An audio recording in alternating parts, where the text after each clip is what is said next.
আল্লাহ তাআলার ভালোবাসা বোঝার ব্যাপারে হাদিস থেকে 4টি নিদর্শন আমি এমন পেয়েছি, এই 4টি নিদর্শন যদি পাওয়া যায় তবে বুঝতে হবে সেই বান্দাকে ভালোবাসে একজন। আওয়াজ দিয়ে বলেন তো সবাই, তিনি কে?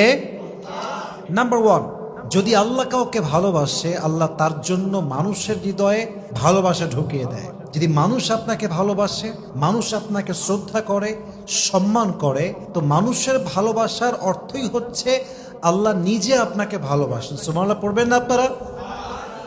আল্লাহ যখন কোনো বান্দাকে ভালোবাসেন তখন আল্লাহ তাআলা আসমানে ঘোষণা দেয়, হে ফেরেশতারা, আমি অমুক বান্দাকে ভালোবাসি, তোমরাও তাকে ভালোবাসো, এবং জমিনে এলান করে দাও যেন আমার প্রত্যেকটা বান্দা ওই বান্দাকে ভালোবাসে। সুবহানাল্লাহ পড়ে সবাই। এখানে ভালোবাসা বলতে উদ্দেশ্য হচ্ছে মুমিনদের ভালোবাসা। আল্লাহ যখন কোনো বান্দাকে ভালোবাসে, মুমিন বান্দার হৃদয়ে আল্লাহ তার ভালোবাসা ঢুকায় দেয়। সুবহানাল্লাহ পড়বেন না আপনার সবাই? অতএব যদি আপনাকে ঈমানদাররা ভালোবাসে, মুমিনরা ভালোবাসে, সৎ মানুষরা ভালোবাসে, মাথায় রাখবেন আপনাকে ভালোবাসে একজন। আওয়াজ দিয়ে বলেন সবাই, তিনি কে?